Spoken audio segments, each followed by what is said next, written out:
Olá, pessoal, sejam muito bem-vindos a mais um Por Onde Anda. O entrevistado dessa vez é o Gilberto, conhecido como Maestro, ex-lateral do Cruzeiro, Flamengo, Vasco, Cruzeiro, Seleção Brasileira, enfim, com uma longa e importante passagem aí no futebol brasileiro e internacional. Gilberto, mais uma vez agradecer você aí por ter atendido o nosso pedido, né, prontamente, e estar participando aqui do nosso quadro. Eu digo que é um prazer sempre, né, poder estar falando com vocês. Eu acho que sempre que tem um convite como esse, poder falar um pouquinho, né, da minha passagem por Minas é sempre bacana e, assim, estou super feliz pelo convite. Como o Gilberto adiantou, a gente vai falar muito da passagem do Gilberto para o Cruzeiro, América, né, seleção brasileira. E para fazer isso, eu tenho ao meu lado os repórteres João Vitor Pena e Pedro Leite. Sempre um prazer estar participando aqui com vocês, João Pena e Pedro Leite. Mas sem mais delongas, eu já vou começar aqui, ô Gilberto, que a gente sempre faz o quadro Por Onde Anda, começando pelo momento atual do ex-jogador, né? Então eu queria que você falasse um pouquinho como que está a sua rotina no Flamengo. A gente viu que você está participando das categorias de base do Flamengo, né? Eu queria que você explicasse qual é o seu cargo, né? Como que surgiu esse convite, quais que são as suas atribuições dentro do time carioca, por favor. Então, eu vinha já, eu tinha parado de jogar, né, em 2012, depois de vestir a camisa do América e tal, da América Mineiro, e aí dei um tempo muito grande, assim, com envolvimento com o futebol. E aí, em 2016, eu tive a possibilidade de estar, assim, meio que caiu no meu colo uma possibilidade de ser um diretor executivo de um clube de segunda divisão do Rio de Janeiro. E a gente foi para lá, nós ficamos 2 anos lá, e eu vi realmente que eu precisava me capacitar mais para poder ter entendimento, né? Então, assim que foram lançados os cursos, né, da CBF Academy, eu fiz o curso de gestão, fiz o curso de coordenação. E aí o Flamengo, em 2021, me fez o convite para que eu pudesse assumir a coordenação do PDI, né, que era um programa de desenvolvimento individual no futebol de base. E aí era uma coisa que eu queria muito, né? Eu sempre falo que eu jamais quis ser treinador de futebol. E aí, como surgiu a oportunidade de ser coordenador, eu fui até o CT, né, do Ninho, do Urubu, fui lá fazer entrevista, e isso foi, acho que foi no início do ano, e em abril eu recebi o convite para trabalhar no clube, né? Então eu comecei lá como coordenador do PDI, e era uma coisa nova para mim, e o clube tem ali um programa com alguns atletas, né, de projeção, e que o clube entende que tem a possibilidade de crescimento dentro do clube, possibilidade de venda, enfim. Aí tem que é baseado em 4 pilares, que é a parte tática, a parte técnica, tem a parte mental e tem a parte física. E aí eu fiquei lá durante o período de quase um ano e pouco, e agora eles me colocaram como coordenador da categoria sub-20. O Lúdio, que era o coordenador, saiu, e o clube entendeu que eu poderia assumir aquela posição ali como coordenador, e então tem uns 5 meses, mais ou menos, eu estou como coordenador da categoria sub-20 do Flamengo, o que me deixa feliz, porque é uma categoria que os garotos já transitam mais com o profissional, e a fala eu acho que é um pouco mais direta, né? Porque as outras categorias menores você precisa ser um pouco mais didático, mas no sub-20 você já dá para ser direto, e aí é uma comunicação que eu já estou acostumado por ter feito isso durante quase 25 anos da minha vida, né? Jogando futebol, enfim, como profissional, e aí me ajuda muito, eu estou muito feliz. Ô Gilberto, só complementando, eu queria saber como que funciona, assim, o que o coordenador faz no dia a dia, né? Ele trabalha mais ali com o time que já está estabelecido, você falou aí, né, que conversa com os jogadores, trabalha muito na captação de atletas, né? Não sei se o Sub-20 já ainda busca, né, outros jogadores de fora, ou como é que funciona.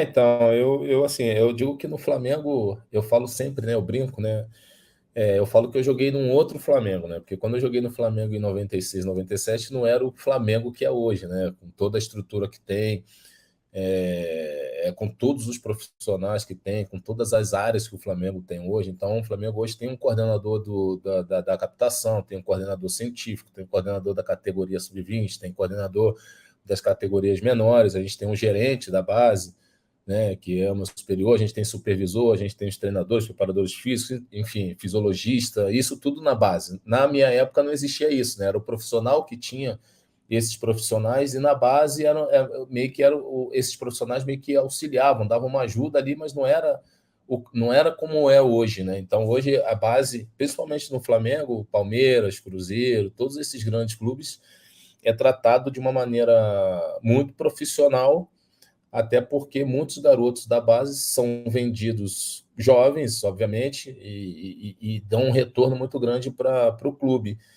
Então, todos esses profissionais são super capacitados. Então, hoje assim, eu tenho pouco estresse assim, na realidade para trabalhar, porque cada um na sua função fazendo melhor. E então eu tenho a possibilidade de estar conversando com o Mário Jorge, que é o treinador, com o Marlon, que é o preparador físico, com o Fabiano, por exemplo, que é o coordenador científico, o Cássio, que supervisor. Então, assim, pouco trabalho na realidade eu faço. Eu fico mais ali na intervenção, na realidade, na parte técnica com os atletas, que aí como eu posso dizer, um auxílio a mais, porque já na categoria sub-20, os atletas já chegam com uma capacidade técnica e física muito grande, já a ponto de alguns já performarem no profissional. E aí é mais um auxílio, fala assim, filho, lá no profissional funciona assim, funciona assado, acho que você pode bater nessa bola assim, na hora de finalizar, tenta fazer dessa forma, na hora de cruzar, faz assim, faz assado. E assim, graças a Deus,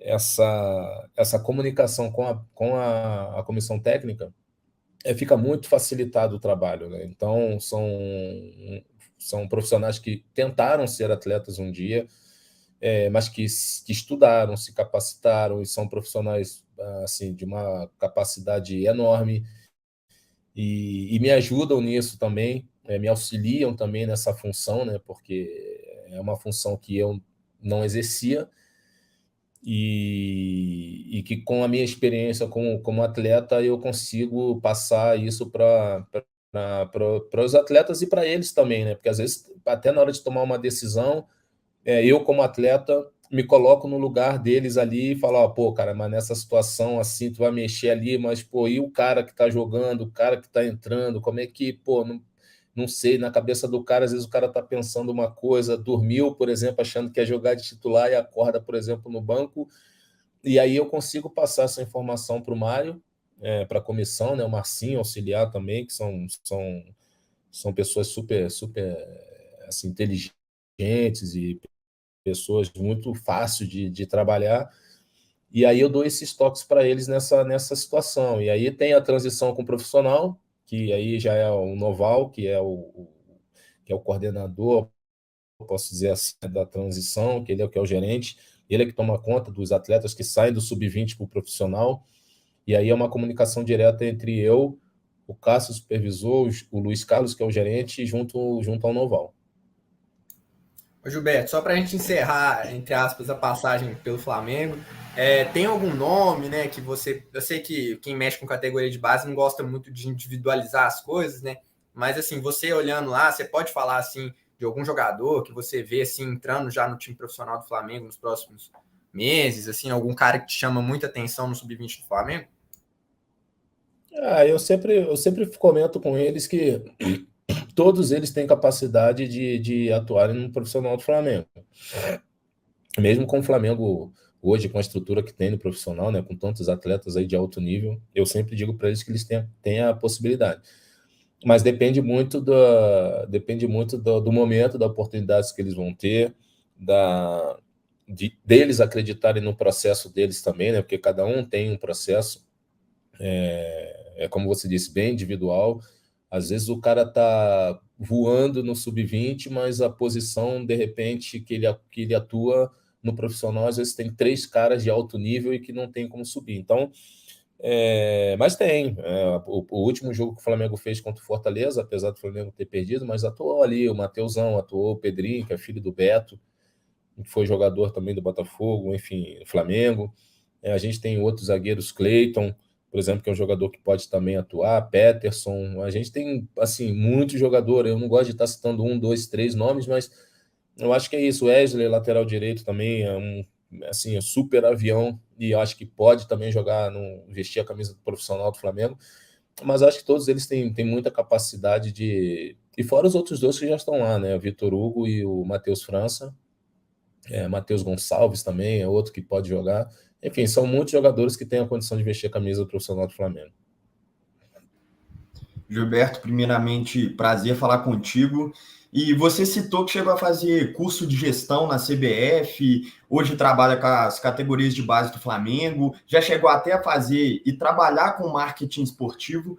Eu queria saber, primeiramente, como é que foi essa sua experiência com marketing esportivo e quais são os seus próximos planos. Se você pensa em, quem sabe, virar um dirigente no profissional ou exercer outra questão profissional dentro do futebol. Então, eu quando parei, eu criei uma empresa de marketing e licenciamento de produtos que não deu certo, né? Meu sócio, infelizmente, fez muita coisa errada e eu naquela vontade de querer parar e de entrar no futebol com numa outra visão, a empresa acabou não indo para frente. A gente até conseguiu fazer algumas coisas interessantes, criamos algumas coisas, mas que a gente não conseguiu colocar para frente. Mas aí depois dessa minha, acho que decepção, né? Eu comecei a fazer curso da CBF, eu fiz o curso de gestão, como falei, eu fiz o curso de coordenação metodológica, de base, estou fazendo a licença B agora, né? Semana que vem a gente tem o período das aulas presenciais, das aulas práticas, mas eu entrei nesse mundo da base e eu estou gostando tanto assim de estar atuando com os moleques ali no dia a dia, dos garotos de 13, 14, 15, 16, 17, 18, 20 anos, que assim, eu entrei pensando talvez virar um dirigente de uma equipe, talvez de um profissional, de futebol profissional, mas eu acho que na base assim eu tô começando a me identificar, né? E eu tenho gostado muito assim nessa função, me dá liberdade de poder transitar nas categorias, de chamar um garoto de 13 anos, de chamar o de 17, de chamar o 20 e comentar e falar, apesar de muitos deles não terem me visto jogar, mas eu, dentro da minha humildade, consigo me aproximar e consigo mostrar algumas coisas para eles, tentando ajudar. Dou força para aqueles que às vezes estão ali meio que deixado de lado, às vezes, pelo treinador, né? Porque apesar da gente ter esse controle de minutagem, às vezes o atleta joga menos, mas ali eu estou dando força, falando muitas das vezes para que o atleta espere a oportunidade, e esperando a oportunidade ele tem que estar bem fisicamente, tem que estar bem tecnicamente, para quando ele entre, ele coloque aquela pulga atrás da orelha do treinador. E eu estou gostando tanto que eu acho que assim vou permanecer aqui, né? Assim, como coordenador do futebol de base. Já disse ao meu gerente que eu não quero ser treinador. Isso foi uma das primeiras coisas que eu falei para ele quando fiz a entrevista, né? Porque eu não sou muito fã do cara que ele começa como coordenador, ele começa como treinador, ele vai como coordenador, daqui a pouco ele é supervisor, daqui a pouco ele volta para ser treinador. Eu acho que cria uma barreira, né? Porque hoje, por exemplo, se eu quisesse ser treinador e eu como coordenador estou falando com um treinador da minha equipe, eu acho que fica muito complicado eu passar essa informação para o cara. Então, eu já de antemão já falo para o meu treinador, eu falo assim, eu não quero ser treinador.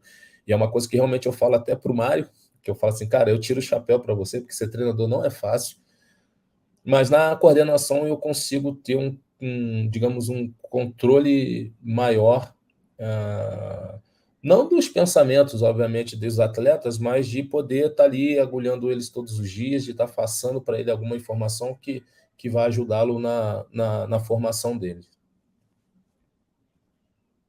Gilberto, perfeito. Eu queria puxar um pouquinho mais para trás agora, falar sobre a sua época de jogador, começar a trilhar essa trajetória que você, no caso, passou pela América e encerrou a sua carreira, ou pelo menos declarou a sua aposentadoria no América em 2012. Eu queria saber o porquê que você não renovou naquela época e optou, claro, pela aposentadoria no final do ano. Eu já estava bem cansado também, né? Acho que era a rotina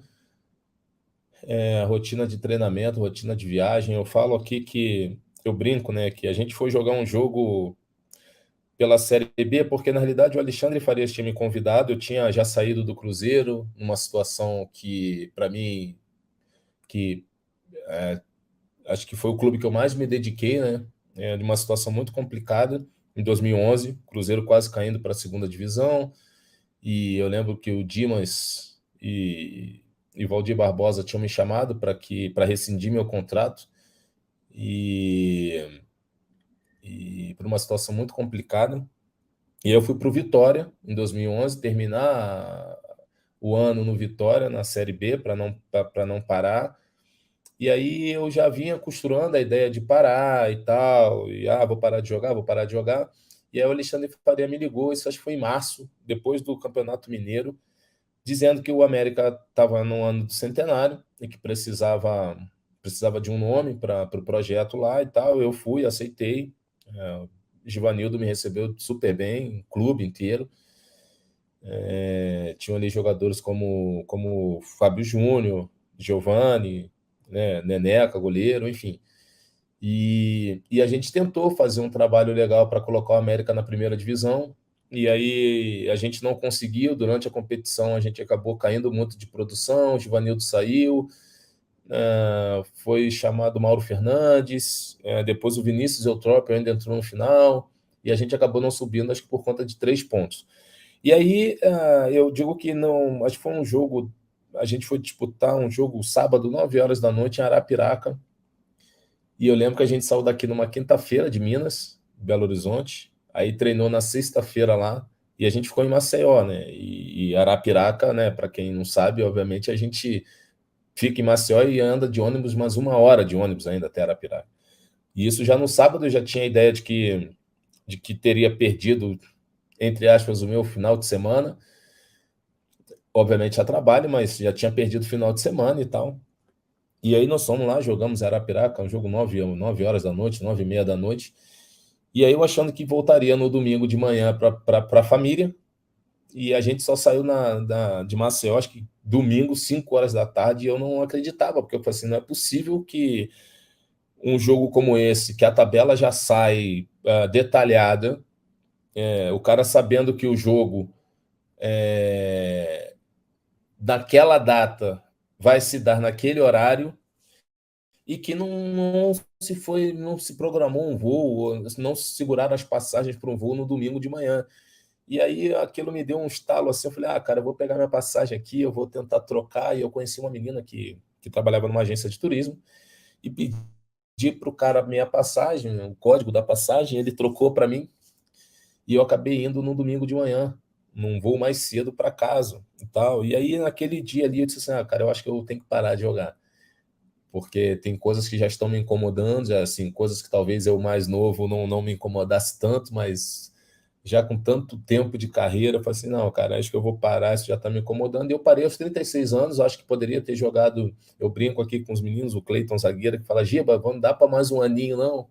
E eu falo para ele assim, não dá mais para mim, agora não dá mais. E eu acho que eu poderia ter jogado mais um ano, 2, talvez, mas eu acho que as logísticas de jogos já estavam me tirando a paciência, e eu preferi parar, até para não atrapalhar também. Depois dessa saída do América, você ainda teve meio que 2 passagens, né? Uma pelo América do Rio, né? E uma pelo Araxá, aqui em Minas, né? Como é que foi voltar, essa decisão de voltar, passando brevemente pelos clubes? Como é que foi isso aí? Não, pelo Araxá não, né? Porque Araxá eu não cheguei a jogar. Na realidade, quando eu parei de jogar no América, foi justamente isso. Eu já, desde 2010 eu já estava criando a minha empresa, e a gente precisava de um clube para poder entrar, para poder trabalhar a gestão do clube, desse clube, né? Com marketing, com licenciamento, que eu acho que era uma coisa pouco explorada. Hoje talvez os clubes consigam explorar melhor até, além da venda de camisa, obviamente, mas era uma coisa que eu consegui conviver com isso bem na Alemanha, consegui conviver bem com isso na Inglaterra, e eu via poucos clubes explorando essa coisa do licenciamento. E aí, em 2010, eu tive essa possibilidade, né, porque de criar a empresa, e no América, Isso foi... No Araxá foi, se não me engano, um pouco mais cedo, se não me engano, foi em 2014, a convite até que agora me foge o nome que era um gerente de base do Cruzeiro, que estava lá no Araxá, ele me convidou e tal, e eu fui lá, e até para ver como é que era a estrutura, como é que funcionava lá, e eu lembro que o dono, o presidente do Araxá, colocou como se eu tivesse já vestido a camisa do Araxá, né? E não foi isso, né? Então, se você caçar isso hoje no Google, tá lá que eu tive uma passagem pelo Araxá, mas na realidade eu não cheguei nem a vestir a camisa do Araxá, não joguei um jogo, só foi uma conversa, e isso não existiu. No América, sim. No América, eu iria jogar, porque a empresa que estava lá, isso foi em 2014, a empresa que estava lá, que era a ODG, que é a que estava tomando conta lá do futebol, tinha feito uma parceria com a América, eles precisavam de um nome para o projeto e tinham me convidado. E eu falei lá pro dono da empresa que eu falei assim, cara, eu não quero mais jogar, eu não estou mais afim de jogar, mas eu tenho uma empresa de licenciamento. Eu quero ter a possibilidade de trabalhar com o nome do América, que eu acho que era um nome muito forte lá dentro, no Rio de Janeiro. Era o segundo clube praticamente de todo mundo. E aí ele me fez convite para jogar. Eu falei, tá, então eu vou fazer o seguinte: o América tá jogando a Série B do Campeonato Carioca. Aí eu falei, cara, então eu vou fazer o seguinte: eu jogo desde que minha empresa esteja trabalhando com a marca do clube, com os produtos do clube e tal, tal. E aí foi levado isso ao presidente do América, e foi aceito. E eu já estava quase 2 anos sem atuar e tal. Aí comecei a fazer uma pré-temporada. Quando eu dei a ideia de se fazer uma pré-temporada, porque a ideia era de não fazer uma pré-temporada com a equipe, e a gente tinha ido para uma cidade que é Engenheiro Passos, né, que é a última cidadezinha praticamente de divisão do Rio e São Paulo. Chegou-se a notícia de que a empresa que o América tinha desfeito a parceria com a empresa e que não ia ter mais empresa no clube. E eu lembro que o seu Léo Almada, que era o presidente do clube, eu já tinha trabalhado quase um mês no clube, ele veio com um cheque para me pagar e eu não aceitei, eu devolvi o cheque para ele, dizendo que aquele mês eu não poderia receber pela América, que quem teria que me pagar era a empresa, era o ODG Esporte, e ficou aquele embate. Então eu peguei o cheque, eu devolvi para o presidente, e disse, presidente, eu não quero dinheiro da América. Se alguém tiver que me pagar aqui, quem tem que me pagar é a empresa, porque eu tinha colocado meu nome, eu tinha colocado a minha reputação ali, dizendo que, pô, né, foi matéria de Globo Esporte e tal, e aí, assim, acho que uma semana de trabalho lá em Engenheiro Passo, na cidade onde a gente estava, eu recebi a notícia que a empresa precisava pagar um dinheiro para a América, não tinha pago, e aí que tinha sido desfeita essa parceria. Então, assim, no América, na realidade, foi mais em função da empresa, e no Araxá, na realidade, eu nem cheguei a jogar.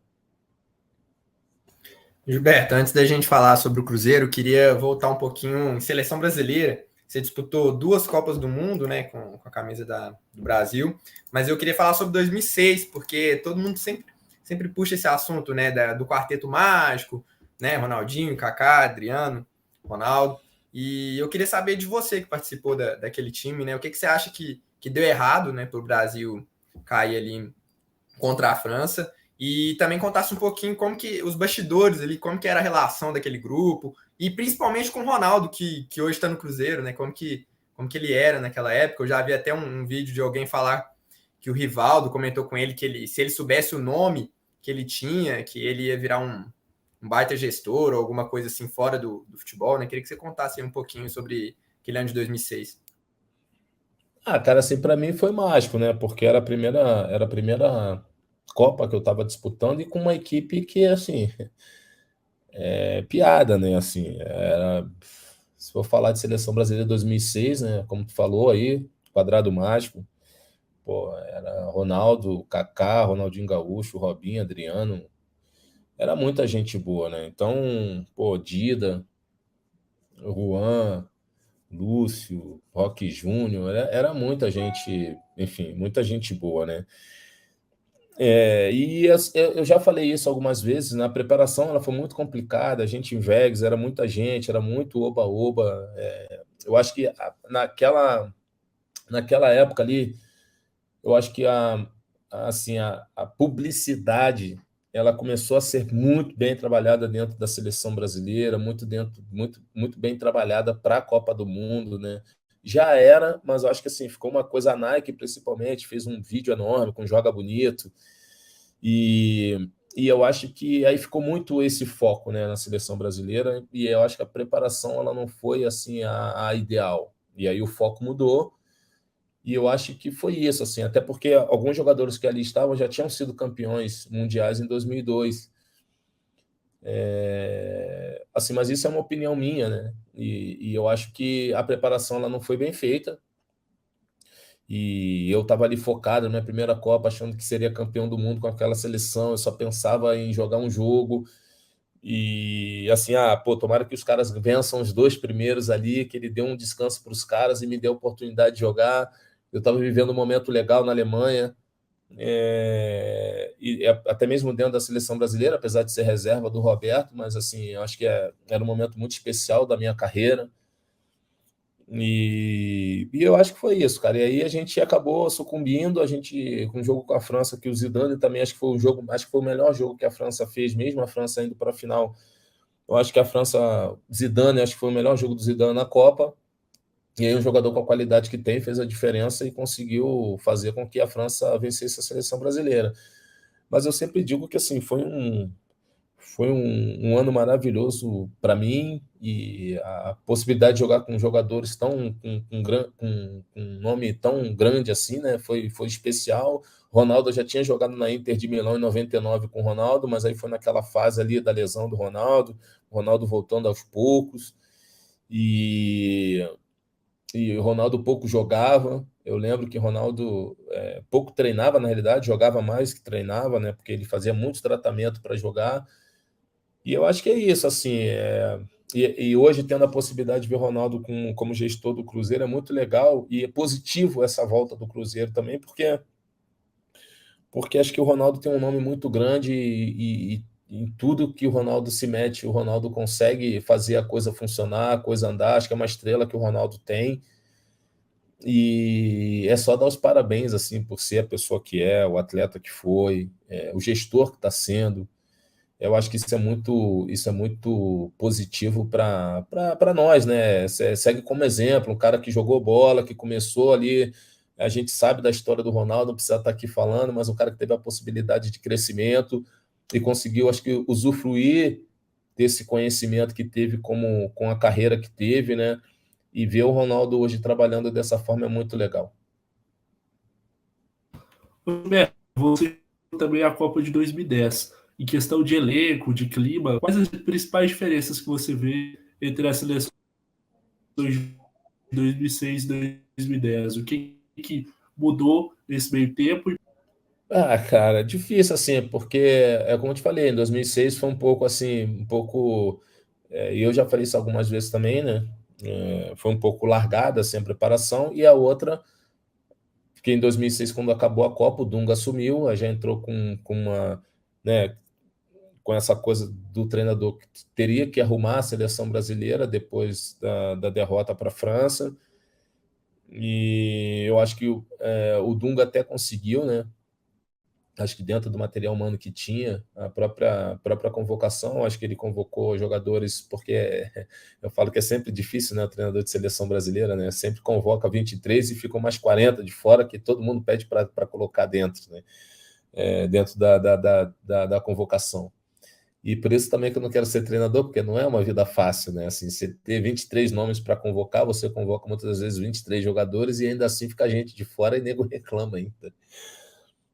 Mas eu acho que ele conseguiu ali colocar a gente ali com foco na competição, mas aí eu acho que já, se for comparar a seleção de 2006 com a de 2010, mesmo tendo jogador com nível técnico muito grande, a de 2010, a de 2006 era muito superior.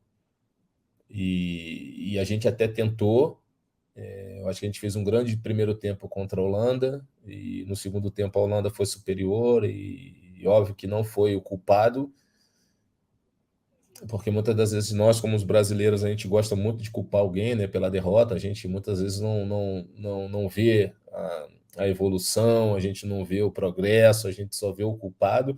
E eu acho que o Felipe Melo não foi o culpado da derrota, mas é óbvio que você jogar contra a Holanda com um jogador a menos influencia bastante. E a gente sabe que futebol é isso, às vezes você já viu vários jogos de equipes ganhando do adversário com um jogador a menos, mas a gente não conseguiu render no segundo tempo que a gente jogou no primeiro. A Holanda foi feliz, conseguiu os gols, é uma competição de tiro curto, ela conseguiu passar para outra fase, mas eu acho que num todo, eu acho que a preparação foi melhor, mas eu acho que a equipe de 2006 era melhor tecnicamente que a de 2010. E eu acho que acho que foi a diferença que eu posso falar em relação às Copas de 2006 e de 2010. Bom, agora entrando um pouco no assunto do Cruzeiro, finalmente, né? A sua trajetória, apesar da passagem mais lembrada ser a entre 2009 e 2011, você também atuou no Cruzeiro dos anos 90, né? Uma passagem ali que começou em 98 e acabou você participou de um ano um pouco trágico do Cruzeiro, né, que o time foi vice-campeão da Mercosul, vice-campeão da Copa do Brasil e vice-campeão brasileiro, né? Como é que foi aquele momento trocar do Flamengo para o Cruzeiro do Rio, que é o seu estado, vir para Minas Gerais, e como é que foi participar daquele ano que o Cruzeiro acabou ficando só no vice, né? Do quase. Então, é isso que a gente. Que eu acabei de falar, né? Assim, trágico para quem, né? Como é que pode uma equipe de 5 competições, o Cruzeiro chegou em 4 finais, né? E aí eu acho que as pessoas têm essa visão, assim, foi fácil para o Cruzeiro chegar em 4 finais, né? E a gente está falando de brasileiro, a gente está falando de Mercosul, a gente está falando de Copa do Brasil e a gente está falando do Mineiro, porque a Libertadores a gente foi eliminado para o Vasco, porque naquela época ainda se jogava, as equipes brasileiras ainda se confrontavam para ver quem seguia na competição, e o Cruzeiro foi eliminado para o Vasco e acabou sendo o campeão daquele ano. Ou seja, a gente perdeu, foi eliminado para o campeão da Libertadores de 98. E é óbvio que naquela época eu tinha esse pensamento, né? Eu falei assim, nossa, muito triste, porque, nós perdemos, né? Fomos vice-campeão da Libertadores, da Copa do Brasil, nós somos vice-campeão brasileiro, nós somos vice-campeão da Copa Mercosul. Essa até que dói mais, porque nós perdemos a Copa do Brasil para o Palmeiras e a Mercosul para o Palmeiras. Palmeiras de Arce, Paulo Nunes, Alex, Felipão, Joséias. Assim, era uma equipe com grandes jogadores, né? Então, foram jogos difíceis, né? Tanto para o Palmeiras como para o Cruzeiro, e às vezes um detalhe, né, numa partida ela faz a diferença.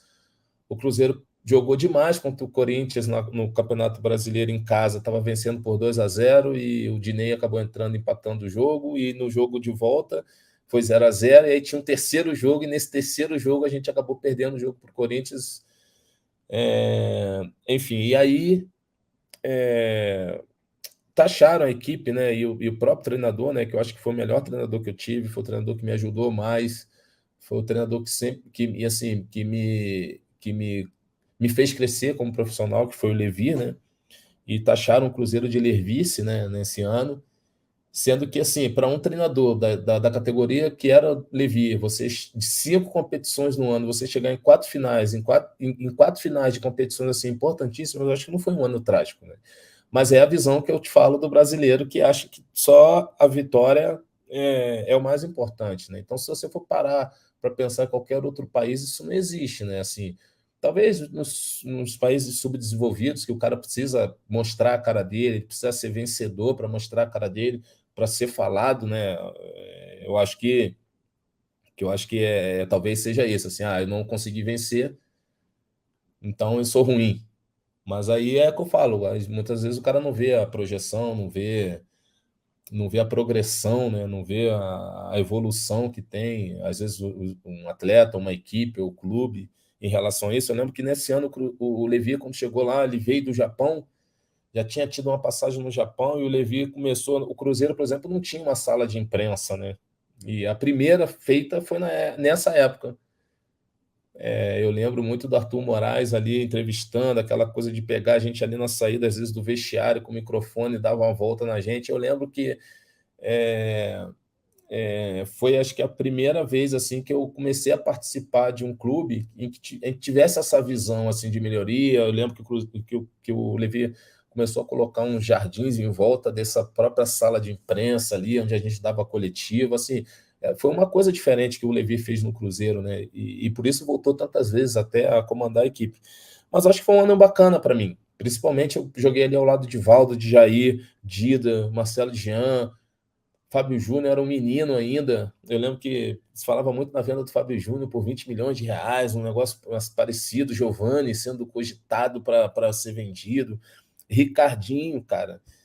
Então, assim, Bentinho, eu joguei com muita gente boa também ali. Então, para mim, acho que assim, não foi um ano trágico, óbvio que trouxe, talvez para o torcedor entenda dessa forma, mas você vê que a relação é tão doida que hoje, com a volta do Cruzeiro, campeão da Série B, o cara quer comemorar o título da Série B, mas não quer comemorar um vice-campeonato de uma Copa do Brasil, de uma Mercosul ou de uma Libertadores. É muito doido.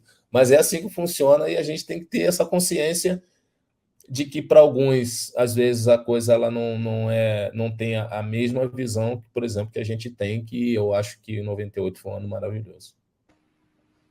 Gilberto, só uma perguntinha. O jardim era para impedir que a imprensa chegasse perto de vocês logo depois da saída do vestiário? Na realidade era por decoração mesmo. Era que assim, o seu Gilberto, que era o preparador de goleiro ali, ele que cortava a grama, era ele que cuidava do jardim, assim, tipo, começou a botar um monte de muda, assim, de umas flores em volta, assim, era uma coisa. Porque é interessante, né? Porque a gente vive num mundo que é assim, você tem que ser macho, né? Você tem aquela coisa machista mesmo, você não pode, o cara não pode cuidar de flor, né? E naquela época era uma coisa que o cara já trazia de fora, que era uma outra visão. E eu acho que isso, para mim, foi impactante, porque era a possibilidade de você conhecer, mesmo dentro desse mundo, desse meio que a gente vive, que é machista, que você pode, sim, ter um olhar diferente para as coisas, né? E eu acho que isso, hoje, o futebol brasileiro vem tendo uma mudança muito grande, principalmente a relação de jogador com a arbitragem em relação ao jogador com o dirigente, com os espectadores, com os torcedores que estão ali dentro do estádio. A coisa está caminhando muito bem, né? Então, é óbvio que não dá para a coisa melhorar da noite para o dia. Eu acho que a CBF também tem um pouco de. A gente tem que ressaltar esse trabalho que a CBF está fazendo. Eu acho que por um período, ainda assim, fui um pouco crítico à CBF, mas acho que ela está criando as oportunidades. A própria CBF Academy, ela está dando a oportunidade do cara estar ali se capacitando, de estar tendo um entendimento do que é o futebol hoje, do que é o futebol brasileiro hoje. A gente precisa avançar mais, mas eu acho que está tendo uma evolução muito grande. Gilberto, e agora falando depois, óbvio, durante esses anos de Cruzeiro, essa sua primeira passagem, você acabou indo para a Inter de Milão. Eu queria que você falasse como é que foram as negociações para acertar com a Inter de Milão e, obviamente, como foi a sua passagem na Itália e o porquê você acabou retornando para o Brasil depois de tão pouco tempo, indo, consequentemente, para o Vasco. Não, então, na realidade, eu estava no Cruzeiro emprestado, porque era jogador do Flamengo e estava emprestado ao Cruzeiro. Então, o Cruzeiro praticamente não teve influência nenhuma nessa negociação, né? Como eu falei, eu tinha sido contratado para o lugar do Nonato, que já era uma honra poder vestir a camisa 6 do Cruzeiro na época, porque o que o Nonato jogou no Cruzeiro foi brincadeira. E eu acho que eu dei conta em 98, porque como era um jogador emprestado, queria continuar em Belo Horizonte, queria continuar no Cruzeiro, mas não pude, porque era jogador emprestado do Flamengo, e a minha saída foi através do Flamengo para a Inter de Milão. E eu cheguei lá em janeiro, praticamente, né? Então eu cheguei lá no meio da temporada de 99. E, inclusive, 99 foi o ano que eles chamam de o ano do pior momento da Inter de Milão. E eu cheguei lá, eu lembro que eu me apresentei, cheguei lá na Pinetina, que é onde era o centro de treinamento da Inter de Milão, e o Zé Elias, que já estava lá, o Zé Elias e o Ronaldo, e o Zé falou assim: negão, senta aqui do meu lado, que hoje o bicho vai pegar, porque eles tinham perdido pro Bolonha eu acho que foi 3-0 o jogo, 3-2, eu não me lembro, e realmente ia ter a reunião lá com o treinador, que era o Luchesco na época, e os jogadores esses que eram Zamorano, Baggio, o Bergomi, zagueiro, capitão da seleção da Itália, Pagliuca, Ronaldo, Aaron Inter, Djorkaeff, Pirlo e Ventola eram sub-20 da Inter de Milão na época. E eu peguei esses caras lá. Só que assim, foi um ano conturbado, um ano em que a Inter não conseguiu render, Ronaldo pouco treinava, né? Tratava muito e jogava, e isso criava um incômodo muito grande, tanto é que Zamorano fez a camisa dele 1+8, né? Na época, porque ele achava que ele era o 9, e o 9 era o Ronaldo. Então, para tu ver o nível de vaidade que existia. E eu também não consegui me firmar, porque eu pouco joguei no sistema 3-5-2 no Brasil, e a Inter jogava nesse sistema. Então, para eu me adaptar, eu achava que eu tinha que acompanhar o lateral, hora eu achava que tinha que ficar lá na linha dos 3 zagueiros, sendo ali um lateral, e não era isso, e a minha adaptação foi complicada. Para falar italiano, talvez nem tanto, mas eu senti muito assim, minha adaptação, até acho que mais por conta do ano que eu tive no Cruzeiro, né? Porque a relação que eu tive no Cruzeiro com jogadores de nível, Valdo, seleção brasileira, com Dida, com Bentinho, era uma.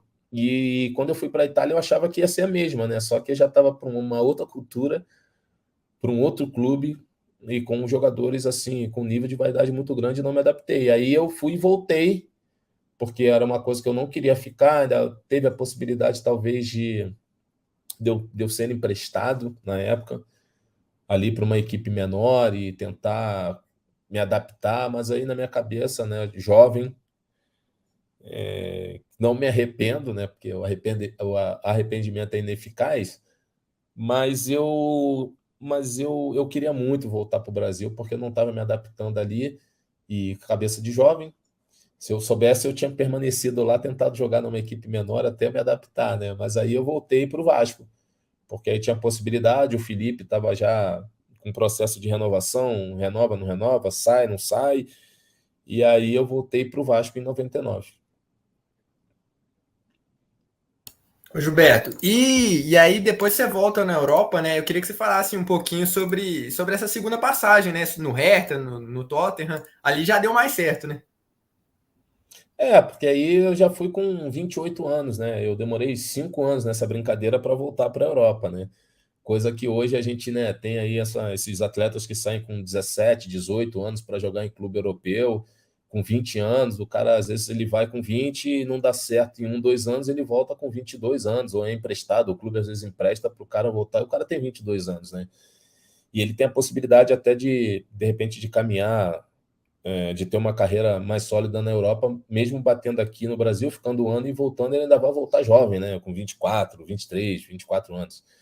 E quando eu voltei com 23, demorei 5 anos para voltar, e o meu pensamento era esse, né? Assim, eu tenho que voltar, e eu fazia de tudo, né? Obviamente, jogava aqui, me doando para as equipes que eu atuava no Brasil, mas com o pensamento, obviamente, de jogar novamente na Europa, de ter a oportunidade de jogar um campeonato europeu. E aí, em 2004, eu tive a possibilidade de voltar para a Alemanha.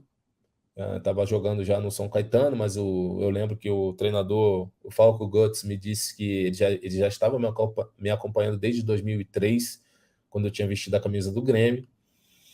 E aí o meu pensamento era esse, né? Com 28 anos, mais experiente, obviamente, eu disse, cara, agora pode chover até canivete, que eu vou ter que jogar na Europa, né? Eu já fui uma vez, não fiquei. Eu fui jogar futsal, na realidade, cheguei a jogar futsal na Liga Nacional de Futebol Sala, que era a maior liga de futebol de salão, de futsal do mundo, com 18 anos. E depois fui para a Itália, e depois, aí, quando chegou a Alemanha, eu falei, cara, agora, meu irmão, eu peguei lá, fui estudar, né? Toda a história, obviamente, que a Alemanha teve, de nazismo, de racismo, e eu com medo, né? Obviamente, mas graças a Deus deu tudo certo. Joguei assim 4 anos no meu maior alto nível, me deu a possibilidade de vestir a camisa da seleção brasileira, conheci pessoas maravilhosas, que também me ajudaram no meu crescimento, o país, né, por sua história, hoje me faz ter um entendimento diferente de vida, e eu acho que foi muito agregador assim, a minha passagem durante 4 temporadas assim, vestindo a camisa do Hertha Berlim. E fora que morar em Berlim, eu sempre falo isso, eu recomendo para qualquer pessoa, apesar do idioma, né? Muitas das vezes o alemão parece fácil, mas parece difícil na realidade, mas não é um idioma difícil. E a cidade de Berlim é uma cidade maravilhosa, né? Então tenho amigos que, meu filho vai morar na Berlim, nossa, que cidade maravilhosa, ele está adorando, ele está lá não sei quanto tempo. Eu falo, realmente é isso. Berlim é uma cidade cosmopolita, uma cidade que recebe todo mundo de braços abertos. Acho que talvez pela história que os alemães tiveram, você encontra gente de tudo que é lá, de tudo que é país ali, misturado ali e podendo conviver de uma maneira saudável e tranquila. Gilberto, e a segunda passagem pelo Cruzeiro? Como que iniciou ali, depois da sua ida ao Tottenham, né, na Inglaterra? Você volta para o Cruzeiro, chega no ano que o Cruzeiro tinha acabado de ser vice-campeão da Copa Libertadores. Como que foi essa chegada sua? E aquele ano de 2009, né, que o Cruzeiro teve um desempenho até positivo, né, conseguindo a classificação para a Libertadores. Então, aí eu saí da Alemanha porque achava que eu precisava crescer, né, profissionalmente. Assim, quando a gente se encontrava nos jogos de eliminatórias, Copa América, Copa das Confederações, eu via muitos caras falando: eu disputei o jogo da Champions, o jogo tal da Liga Europa, eu fui campeão espanhol, fui campeão alemão e tal, e aquilo me incomodava, porque eu sempre joguei em equipes que conquistavam alguma coisa, e eu já estava há 3 anos no Hertha. A gente não conseguia emplacar na Copa da Alemanha, não conseguia emplacar no campeonato alemão, e mesmo, obviamente, entendendo o planejamento do clube, que é aquela coisa de ter um planejamento, a gente tem que chegar em quinto, a gente tem que chegar em quarto, esse é o nosso campeonato. Mas aquilo me incomodava porque é o que a gente tinha falado anteriormente, né? O brasileiro tem que ser campeão, né? Para ser o melhor, ele acha que tem que ser o campeão, e aquilo me incomodava muito, eu tinha que vencer alguma coisa na Alemanha para testar que eu realmente estava vivendo um momento legal na minha profissão. E aí eu fui para o Tottenham achando que, vou disputar a Premier League, eu vou jogar numa equipe que disputa a Liga Europa, né, que era a Copa da UEFA ainda, né, e estava todo, feliz, né, pela oportunidade, mas eu entendo que talvez não tenha sido a minha melhor opção por já estar com 33 anos. Eu estava com 32 anos, na realidade. E aí era uma competição com uma rotação muito alta, uma velocidade impressionante. Eram jogadores muito fortes fisicamente e com uma velocidade muito grande, e aquilo aí acho que me prejudicou muito. Eu fiquei 1 ano no Tottenham sem jogar. E aí foi a mesma sensação, né, que eu tive quando fui para a Itália. A gente tinha a Copa do Mundo em 2010, a Copa da África do Sul, e eu comecei a perder espaço, porque mesmo depois da Copa de 2006, eu vinha jogando ali. A gente foi campeão da Copa América em 2007, e as eliminatórias, o Dunga estava tendo um retrospecto muito legal nas eliminatórias, e a gente tendo a possibilidade ali de vestir novamente a camisa da seleção brasileira numa Copa do Mundo. E quando teve a Copa das Confederações de 2009, que eu fiquei de fora, aquilo me deu um estalo. Eu falei, cara, eu preciso voltar ao Brasil para poder ter profissionais que já me conhecem, para poder trabalhar comigo, para me colocar em condição de eu poder disputar a Copa do Mundo novamente. Porque eu fui a primeira, não tinha sido campeão, e eu queria muito ser campeão do mundo com a seleção brasileira. Para concretizar realmente aquele sonho de criança, aquele ideal de, eu estou abrindo mão aqui das minhas festinhas de 15 anos, eu estou abrindo mão, de repente, de estar saindo à noite, eu estou me dedicando à minha carreira para que eu possa ser campeão do mundo, né? E aí deu aquela primeira frustração em 2006, e aí eu fui buscar em 2010 novamente a possibilidade. Aí teve o convite, Adilson Batista era o treinador, eles tinham perdido, como você bem disse, a final para o Estudiantes, em casa, a Libertadores, E aí, quando ele me fez o convite, eu não pensei duas vezes, né? Porque os mesmos profissionais que estavam no Cruzeiro em 98 eram os mesmos profissionais que estavam ali em 2009. Então, era Emerson Silame, fisiologista, o Quintiliano como preparador físico. O Adilson, já tinha trabalhado com o Adilson em 2003 no Grêmio, que foi um ano que o Grêmio quase caiu. O Adilson era o treinador e o Adilson, pô, me deu muita moral também, um cara que me ajudou muito, porque aí eu comecei a jogar de meia e meio de campo e o Adilson me dava muita liberdade para fazer as coisas, enfim, ele e o Ivaí. E aí, quando ele me fez, assim, surgiu a possibilidade de fazer, e sendo o Adilson uma pessoa que era, eu falei, cara, eu vou. E aí, novamente, ele me deu a possibilidade de disputar a Copa do Mundo, não como, mas como lateral. O Dunga me chamou para ser Michel Bastos, e aí deu no que deu na Copa também em 2010, mas acho que foi um momento bom também da minha carreira vestindo a camisa do Cruzeiro. Acho que eu consegui representar o Cruzeiro numa Copa do Mundo, acho que isso foi muito legal.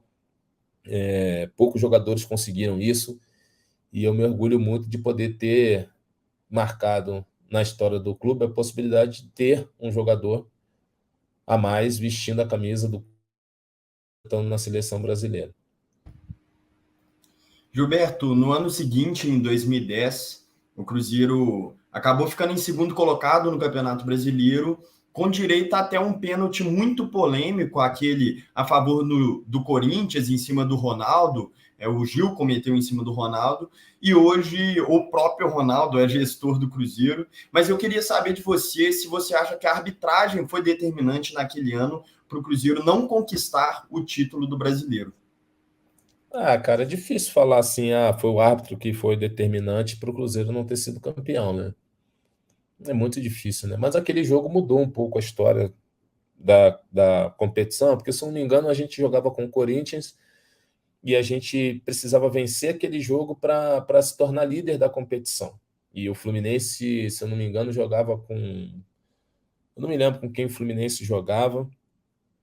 E eu sei que a gente precisava vencer aquele jogo porque aquele jogo foi assim, foi emblemático, porque a gente tinha 2 jogos em casa. Foi, se eu não me engano, era Vasco e Flamengo. Não, Flamengo fora e depois 2 jogos em casa. Era Vasco, Flamengo e Palmeiras. Eram os últimos 3 jogos depois desse jogo. E a gente sabia que pelo andar da competição, se a gente tivesse vencido ali o Corinthians, a gente não perderia nem para Vasco, a gente não perderia nem para o Flamengo e não perderia para o Palmeiras, e a gente conseguiria o título. E aí foi aquele jogo, já tinha tido uma possibilidade da gente conseguir o gol, acho que foi com o Wellington Paulista, e ele perdeu o gol, né? Acho que foi num contra-ataque até, a gente teve a possibilidade, ele perdeu, aí teve o lance polêmico com o Ronaldo e o Sandro Meirahit marcou o pênalti. E aí o Ronaldo fez o gol, ficou aquela polêmica, aí logo em seguida teve o pênalti no Thiago Ribeiro, e que ele também não marcou, e aí que foi assim, né, a coisa complicada, né, porque ele poderia ter marcado ali, e a gente com esse ponto, a gente ainda teria a possibilidade ainda de brigar mais pelo título, né. E aquele jogo eu lembro que o Fabrício foi expulso, eu fui expulso, falei um monte para o Sandro Meirahit, que hoje é o comentarista, né, de arbitragem, né, da Rede Globo. Porque hoje é mais fácil, né? O cara tá ali em cima na cabine ali, é legal, né? Você tá falando da arbitragem, né? Mas é isso, assim. Aí acabou que a gente foi jogar contra o Flamengo. Aí nesse jogo, na expulsão, eu peguei 2 jogos, não joguei com Vasco nem Flamengo. A gente conseguiu o resultado positivo e foi para o jogo com o Palmeiras, precisando da vitória e precisando que o Fluminense perdesse, se eu não me engano, para o Guarani ou para o Juventude. Eu não me lembro quais Era o das Guarani. equipes eram. Era o Foi o Guarani. Guarani. Então, e aí eu lembro que estava 0-0, 0-0, e aí eu lembro que o Palmeiras faz 1-0, e aí fica aquela coisa, né, na Arena do Jacaré, o Palmeiras 1-0, o Fluminense empatando, e daqui a pouco acho que o Fluminense faz um gol, e a gente também empata o jogo, e se a gente tivesse vencido o jogo, e acho que se o Fluminense tivesse empatado, a gente já era campeão. E acabou que o jogo tá ali 0-0, 0-0, se não me engano, indo para a final, e o Sheik acho que fez o gol. E a gente ainda conseguiu virar o jogo, né, contra o Palmeiras, mas aí o gol do Sheik determinou o título pro Fluminense e a gente foi vice. Aquilo, obviamente, me frustrou também, porque a minha passagem pelo Cruzeiro, acho que assim, nós merecíamos, né, o título, né? Acho que tudo que foi construído durante um ano seria legal para o Adilson, seria legal para a gente, seria legal para a parte de direção do clube, enfim, mas faz parte, né? Futebol às vezes tem isso, né? Às vezes o melhor não vence, né? Eu falo isso muito para os meninos aqui, né? De sempre acreditar no processo, porque às vezes o futebol te dá essa possibilidade. Acho que talvez seja um esporte que dê essa possibilidade, muitas vezes o melhor é não vencer, né? Porque se você for ver basquete, vôlei, normalmente sempre o melhor vence, né? Sempre, é muito difícil. Mas futebol ainda tem essa possibilidade. No ano seguinte, Ô, acabou João, que o Cruzeiro. só te interromper aqui, só para fazer uma pergunta. Gilberto, você guarda mágoa do Sandro ou não? Não, cara, eu acho que assim, foi um lance que ele poderia não ter marcado o pênalti. Mas aí você pensar hoje, como você falou, você tem o Ronaldo ali, você está dentro do Pacaembu, você está jogando contra o Corinthians, e aí é complicado, assim. Mas eu acho que aquele momento ali não tinha necessidade de ter marcado, até porque eram duas grandes equipes. E, e talvez se tivesse mais 5 minutinhos de jogo e que aquele lance não tivesse assim tirado muitos jogadores assim da concentração da partida, acho que a gente teria uma sorte maior, mas eu não guardo mágoa assim do Sandro Meirahit, não. Eu só não posso cruzar a mesma calçada que ele, mas não tem mágoa dele, não. Mágoa do Ronaldo tem ou não? De quem? Do Ronaldo? Ah, mas o Ronaldo não tem culpa, né? O Ronaldo tá ali fazendo o papel dele, né? Eu acho que o Sandro é que deveria não ter marcado o pênalti, né? Mas enfim, né? Faz parte, assim. Hoje eu acho que eu brinco muito, assim, eu falo muito com os meninos hoje isso, né? Você não dá para você perder o foco com a arbitragem. A gente sabe que é difícil, não é fácil. Mas eu sempre falo para eles que eles têm que fazer o papel deles ali, eles têm que estar concentrados para desempenhar o papel deles e deixar a arbitragem de lado, mesmo a gente sabendo que é complicado, mas é isso que eu tento passar para eles hoje. Hoje o Atlético é treinado pelo Cuca, mas você trabalhou com ele no Cruzeiro nessa campanha do Brasileiro e também o trabalho dele no começo de 2011, né, que o Cruzeiro foi campeão mineiro, acabou tanto o trabalho dele, né, quanto o bom momento do Cruzeiro acabou com aquela eliminação da Libertadores de 2011, né? Como é que foi naquele momento e como é que era o ambiente com o Cuca no Cruzeiro? Como é que era trabalhar com ele que acabou depois conseguindo aí alavancar a carreira, né? Naquela época ele ainda estava dando os passos, sim, fazer campanhas, mas depois acabou conseguindo ser campeão.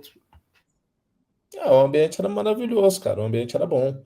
O Cuca é um treinador que ele sabe fazer isso, né? Ele tem ele, o Eudes, Cuquinha, o Robertinho, né, que era o preparador de goleiro, eles conseguiam fazer isso no dia a dia lá, com que o grupo se mantivesse assim bem com um ambiente bom de trabalho, né?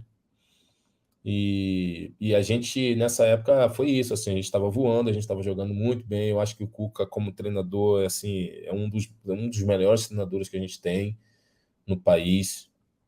É um cara espetacular, ele sabe ver jogo muito bem.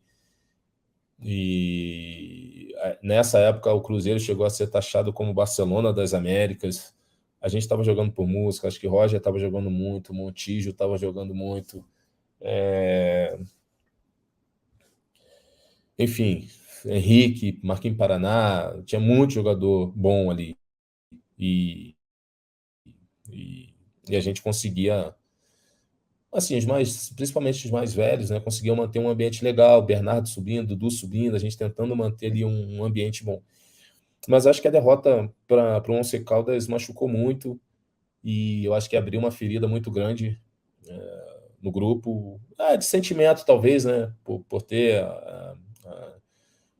ter perdido uma competição que a gente sabia que poderia ter ido muito mais longe, e aí ficou difícil assim segurar, né?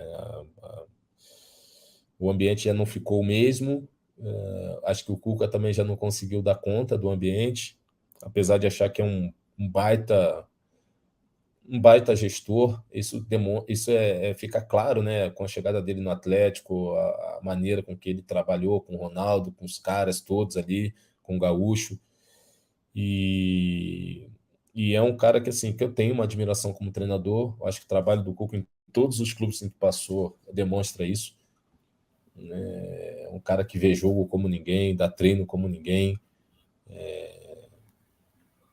E te digo mais, assim, tem se falado muito aí de seleção brasileira. A gente tem a possibilidade hoje também de estar trabalhando com o Dorival Júnior, de estar vendo o dia a dia. Ele é um cara também muito bom de trabalho também.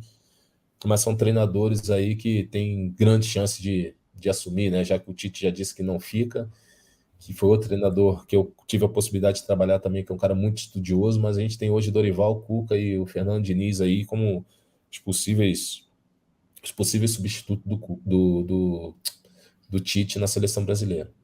E se você tivesse que apostar um desses 3 nomes aí que são os mais cotados, qual você apostaria que Difícil, vai... cara. Muito difícil. O Diniz está fazendo um trabalho muito bacana no Fluminense. Dorival com o Flamengo, que fez o que faz, né? O que está fazendo, colocar Pedro e Gabigol para jogar junto, e a coisa está fluindo, e era uma coisa que todo mundo achava que não tinha possibilidade. O cara tem que ter peito, o cara tem que entender de futebol para poder fazer isso. O Cuca já nessa passagem com o Atlético já pegou o time já no momento não tão bom assim, mas já se nota o Atlético melhorando muito.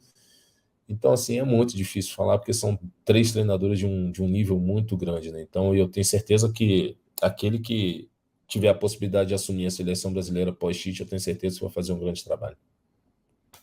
Ô Gilberto, não tem como a gente não tocar em assunto polêmico também, né? E nessa passagem pelo Cruzeiro, você teve um desentendimento, assim, né, com o Roger, acho que dá para falar assim. Eu queria saber, assim, como que isso começou, como que se deu o início desse atrito. Teve uma vez que ele reclamou de ficar na reserva e você disse na entrevista que grandes jogadores, aí você citou alguns, Zico, Ronaldinho, nunca reclamaram de ficar no banco. Queria saber como que se deu, né, o início desse atrito e se isso influenciava o time dentro de campo, como que é nos treinamentos, se vocês chegaram a trocar alguma ideia depois desses episódios no Cruzeiro. Cara, assim, eu posso ser sincero, eu nem falo mais nesse assunto, porque é uma coisa que para mim assim já está virada a página, assim. Então, e por coincidência ou não, toda vez que eu dou uma entrevista para alguma mídia de Minas, sempre tocam nesse assunto, né? Mas eu acho que o meu entendimento foi um momento ruim. Eu acho que não tinha necessidade de ter falado, mas ele falou, eu me posicionei. Eu acho que a coisa foi resolvida. Eu encontrei o Roger depois no aeroporto. Eu estava chegando, estava saindo, acho, de BH. Ele também estava saindo, mas ele ia para um lugar, eu ia para outro. E ainda assim consegui cumprimentá-lo, mas também nunca mais encontrei, assim, acho que pela vida, assim, futebol ou fora dele, também nunca mais encontrei Roger. Mas eu acho que foi uma coisa que aconteceu num momento ruim e, como eu disse, né, ele era um cara que tinha essa facilidade para falar as coisas, e eu acho que ele falou, mas eu acho que também eu tive muitos grandes atletas que eu consegui trabalhar, que eu consegui conviver e aprendi também a me posicionar. Eu acho que ele falou, eu me posicionei, e aí eu acho que já foi falado muito nisso. Mas eu acho que nesse sentido não incomodou em momento algum o grupo.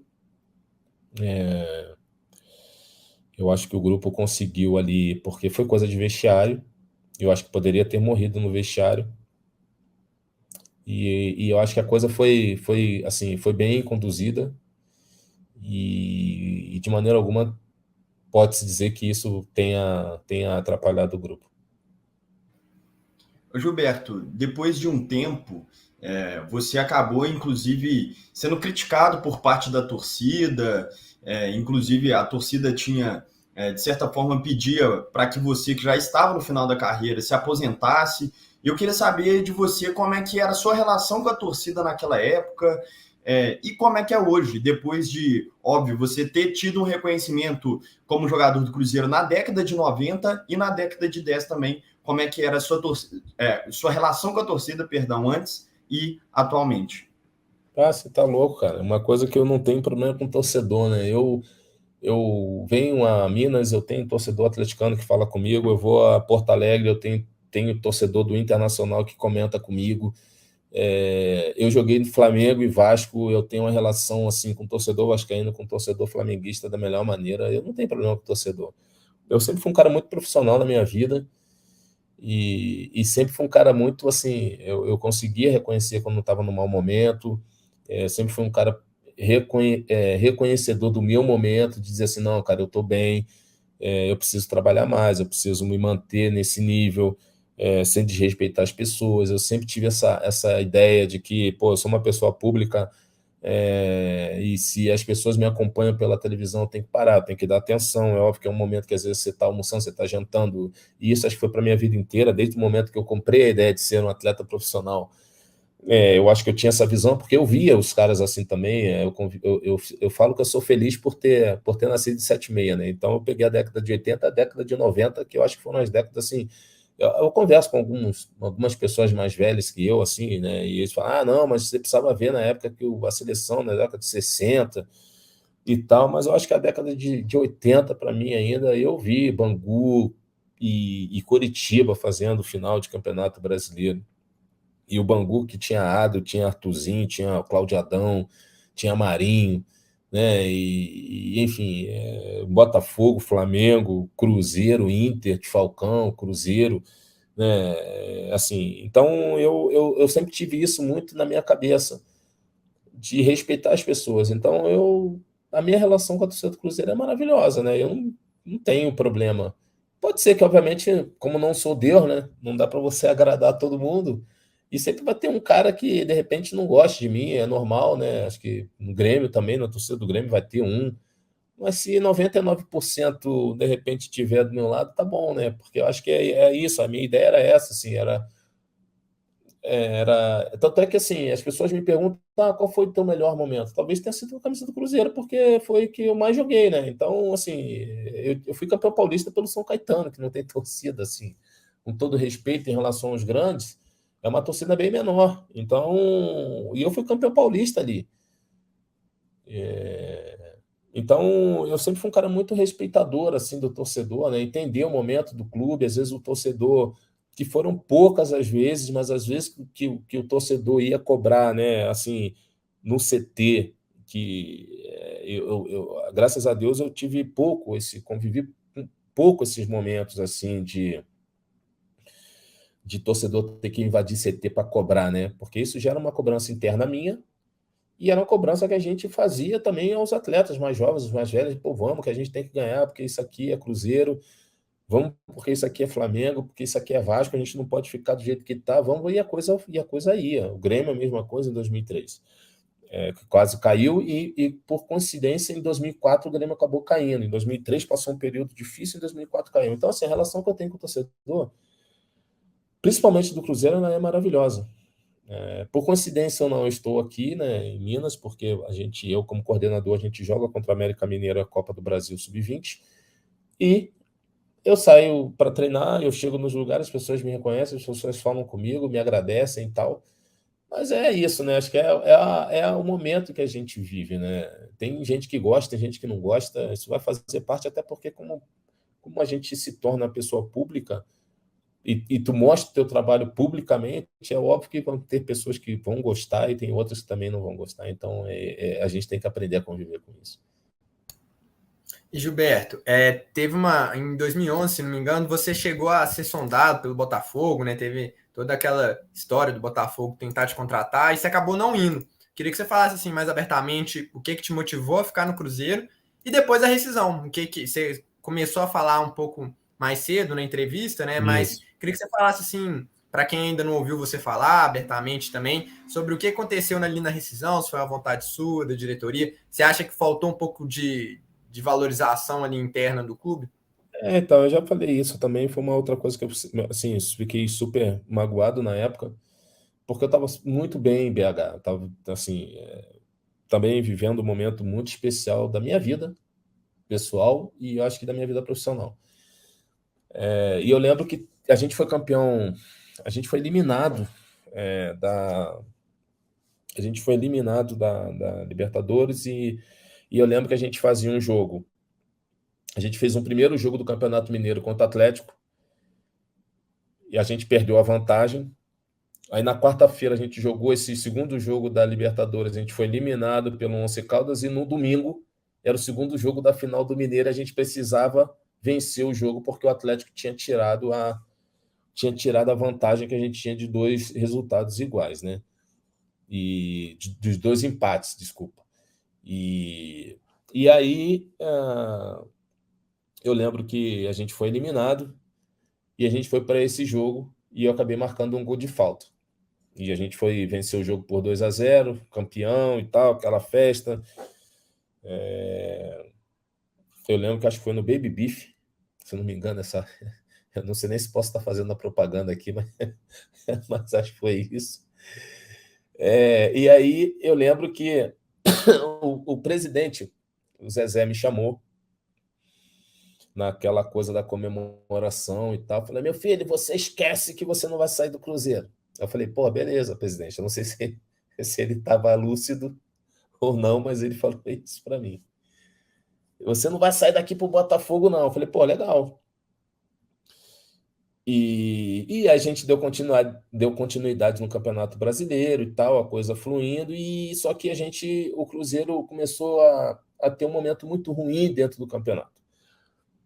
E aí eu acho que a gente às vezes culpa, né, por não ter tido um elenco a nível Cruzeiro, mas a gente entende que era uma questão administrativa também, né? Quando você vai captar jogador, quando você vai correr atrás dos jogadores, quando você faz as transações, quando você faz a contratação, é óbvio que você passa também pelo crivo da diretoria. E aí o Dimas Fonseca, que era o gerente de futebol, tinha trabalhado muito tempo na base, e eu tenho o maior respeito pelo Dimas, mas a gente tem que entender também que às vezes as escolhas elas não são certas, e o Cruzeiro ficou com um elenco muito abaixo, que eu digo, da exigência que a torcida tem, da exigência que a torcida quer, da exigência que o torcedor pede. E aí, quando o bicho está pegando, você precisa ter jogador com alto nível técnico para comandar aquilo ali, né? A coisa está ruim, eu vou pegar ela aqui debaixo do braço e vou tentar fazer, vou tentar individualmente tentar resolver. E a gente não tinha. Caía sobre um, caía sobre o outro, muito em cima do Fábio, muito em cima do Montijo, muito em cima do Gilberto, e a coisa não fluía, e eu lembro que nessa época era só eu que, quando o bicho pegava, era só o Gilberto que botava a cara, só o Gilberto que botava a cara para dar entrevista. E aí surgiu essa possibilidade de ir para o Botafogo, e eu lembro que, assim, eu tenho pessoas em que eu confio demais, e o Anderson Barros foi treinador, foi supervisor do Grajaú Country Clube, foi supervisor do Vasco, quando eu jogava futsal. Então eu conheço o Anderson Barros, e o Anderson era gerente de futebol do Botafogo. E o Anderson tinha me confessado que tinham pessoas no clube que queriam me trocar pelo Somália. E eu até entendo, né? Ser trocado assim, por fazer a troca com o jogador e tal, mas eu não entendi por que queriam me trocar pelo Somália e tal. E eu acho que tecnicamente também já não estava vivendo um momento bom, mas até aí, né? E eu fui perguntar ao Cuca se era isso mesmo que ele queria, se era a possibilidade que tinha, se era. Não, mas disse, não, cara, que isso, tá maluco? Isso é coisa da imprensa, os caras estão jogando, estão plantando, não sei o que, para Panduz e tal. E eu lembro que acho que foi feito um jogo lá em Porto Alegre, e que eu fiz um pênalti no D'Alessandro, a gente acho que acabou perdendo o jogo de 2-0. E aí a situação já começou a ficar complicada e tal, um disse-me-disse daqui, um disse-me-disse de lá, e foi quando o Dimas me chamou para rescindir o contrato, e aquilo ali me magoou demais, porque eu entendo que, apesar, né, que a gente já falou aqui anteriormente, apesar de não ter dado um título expressivo para o Cruzeiro, as minhas performances individuais vestindo a camisa do Cruzeiro sempre foram muito de alto nível. Dificilmente você pegava um jogo do Cruzeiro, o Gilberto tá muito mal, o Gilberto tá assim, o Gilberto não quer jogar, o Gilberto tá de birra. Muito difícil, porque eu, como profissional, não me permitia isso. E isso em qualquer clube, com qualquer treinador, com qualquer momento, eu não me permitia isso. Eu me cobrava demais. Então, assim, para eu chegar a esse ponto, eu tinha que estar muito mal da cabeça.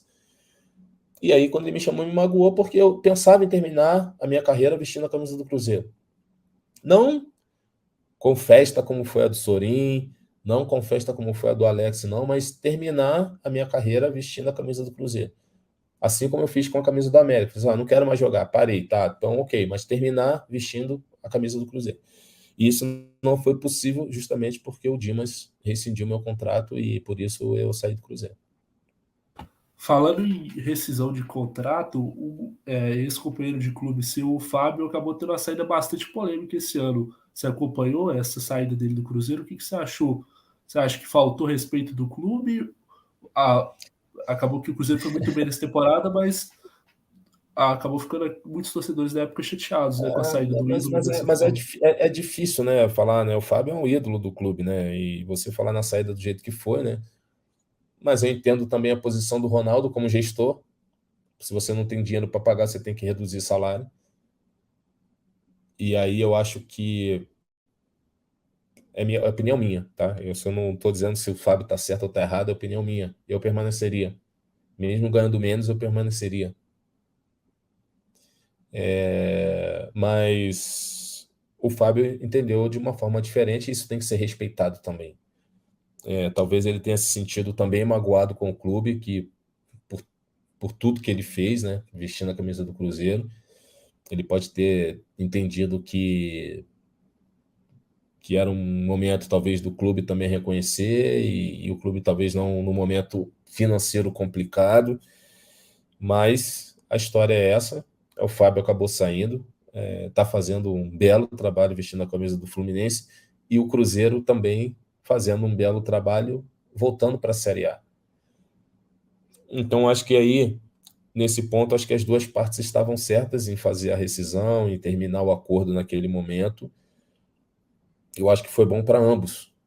Acho que o Fábio tendo a possibilidade de jogar num outro clube e jogando em alto nível, e o Cruzeiro, mesmo sem o Fábio, conseguindo voltar para a Série A. Então, assim, são dois caminhos diferentes, mas que na realidade acabou dando certo para os dois. E você acompanhou o Cruzeiro nessa temporada? O que você achou desse título da Série B? Entre os destaques individuais, coletivos, o próprio Matheus Bidu, que joga na sua posição, é um dos grandes nomes do Cruzeiro no ano. Eu acho que o Cruzeiro esse ano a gente está com essa agora tá com essa mania, né, de botar busto, né, de ex-jogador e tal, né? Acho que tem que colocar do Pesolano, porque o trabalho que o Pesolano fez desde lá do ano passado é realmente esse tirar o chapéu. Acho que é um baita treinador também. É óbvio que precisa controlar suas emoções, é um cara que vibra ali, é uruguaio, né? A gente sabe como é que funciona essa questão, né, sentimental que os caras têm, o argentino, o uruguaio. Mas acho que falando de trabalho, o Pesolano faz um baita trabalho. E a gente está falando do Bidu, mas a realidade é que o Edu foi, acho que, a grande cereja do bolo da história do Cruzeiro, né? E nessa Série B. E eu acho que o Cruzeiro, nesse ano, deve muito ao Edu. Acho que é um jogador que eu acompanho o Edu desde a Série B, quando o Edu jogava no Rio de Janeiro, na Série B, no Gonçalense. E você vê essa trajetória do Edu realmente é de se tirar o chapéu, porque é um atleta que cresceu demais, um atleta que se dedicou demais, é polêmico, mas é um cara que dentro de campo veste a camisa, vestiu a camisa do Brusque, veste a camisa do Cruzeiro como ninguém.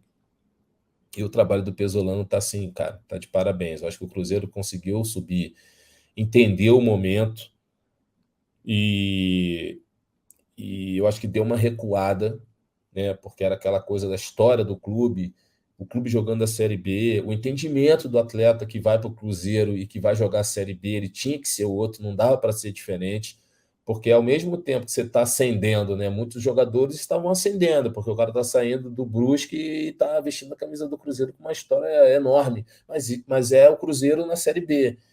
E muitos jogadores que passaram nesse período do Cruzeiro não entenderam a história da Série B, né? E eu acho que aí é o trabalho da comissão técnica, é o trabalho do Pesolano, é o trabalho do cara que está ali vivendo o dia a dia, que passa isso para o atleta e o atleta consegue assimilar. E eu acho que o Cruzeiro foi isso, assim.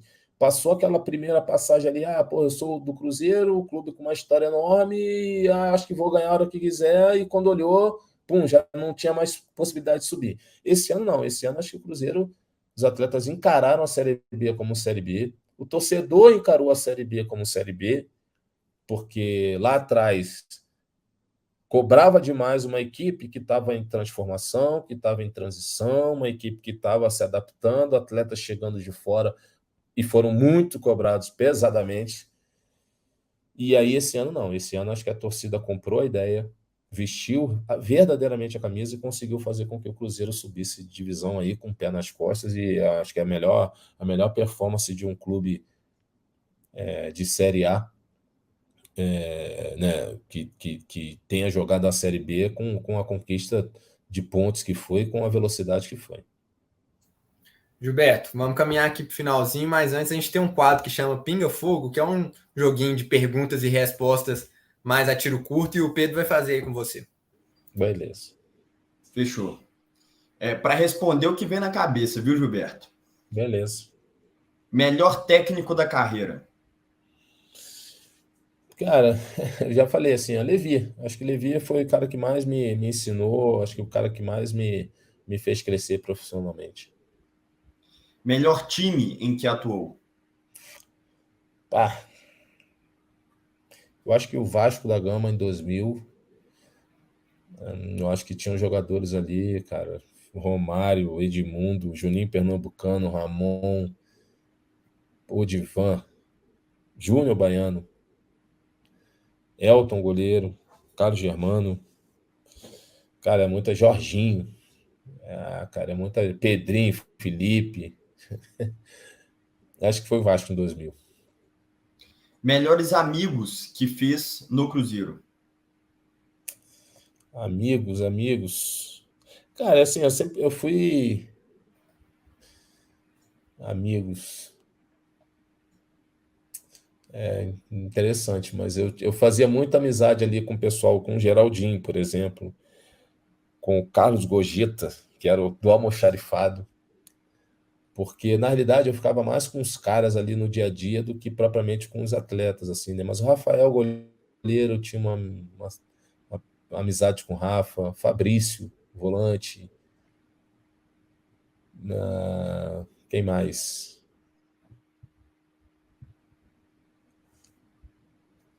Com o Gil, zagueiro, o Léo, zagueiro. Acho que eram esses, assim, mas acho até mais com o Léo, porque eu convivia mais com o Léo, assim, nas concentrações, né? Jogador mais difícil que marcou na carreira? Cara, aí tem um monte, né? Ainda mais sendo lateral esquerdo, que mais tinha na época era ponta rápido.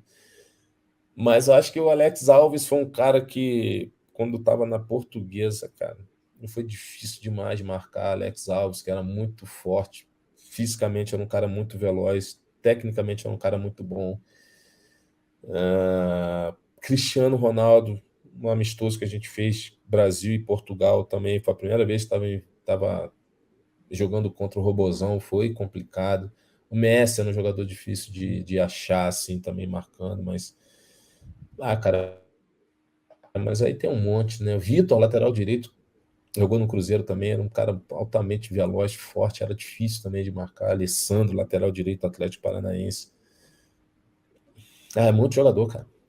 Mais de lateral esquerdo, o que mais tem o que eu te falei, mais tem nego rapidinho jogando pelo lado direito. Lado esquerdo não tem, não. Lado esquerdo é mais técnico, consegue dosar. Agora, lateral esquerdo que pega de ponta rápido, tá maluco.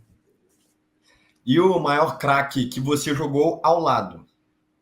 Aí também é piada também, né? Mas tem um monte, cara. Eu joguei com Montijo, eu joguei com Ronaldinho Gaúcho, eu joguei com... Porra, cara. Tá doido, eu joguei com muita gente boa, cara. Eu vi muita gente boa jogando também. Mas acho que o Romário, para mim, eu sempre falo isso, né? O Ronaldo, com a habilidade que tinha, o Gaúcho, né? o fenômeno com a facilidade de jogar, mas o Romário, para mim, era um cara que era muito... Como é que eu vou te falar? O Romário era um cara que falava o que ele ia fazer e fazia. O Romário, muitas das vezes, pô, não se preocupa não que eu vou guardar 2, e às vezes o jogo estava difícil, o jogo ruim, tu dava passe para ele assim, a um palmo do pé dele, ele não corria, e ainda te dava esporro ainda. Eu, como lateral esquerdo, pô, saía lá de trás carregando a bola, e lá na frente, no ataque, dava o passe a meio palmo do pé dele, ele não esticava o pé, ele dizia que eu tinha que dar o passe no pé dele. Mas aí ele pegava 2 vezes na bola, fazia 2 gols, cara, e acabava o jogo 2-0 e não tinha quem falasse com o baixinho. Então, assim, o Romário, para mim, foi um cara que era um cara diferente, assim. Ele prometia, às vezes a gente ficava meio bolado, assim, né, porque véspera de jogo, clássico, aí ele virava assim na entrevista e falava, torcedor pode ir pro estádio, não sei o que vai ser mole, nós vamos ganhar de 12, eu vou fazer 12. Eu falei assim, pô, o cara tá botando uma pilha nos caras lá do outro lado, meu irmão, os caras vão vir comendo grama, vai querer atropelar a gente e tal, e aí acabava 2-0, 2 gols do baixinho. No Romário, assim, para mim, foi um cara, foi o cara mais fenomenal que eu já joguei. Aproveitando que você está falando de gente polêmica, queria saber qual é a maior treta que você teve na carreira. Cara, mas eu não, eu não sou nem de... Eu não era de arrumar treta com ninguém, cara. Muito pelo contrário, tinha confusão, eu que entrava para separar muitas das vezes.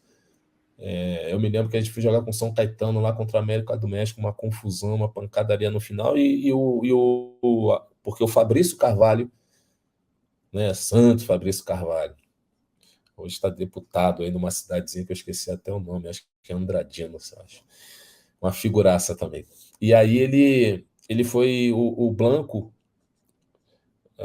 que era um jogador bem conhecido na época lá da seleção mexicana, ele fazia um gol, imitava lá, acho que era um pássaro lá que tinha, né, do América, uma águia, eu acho que ele imitava.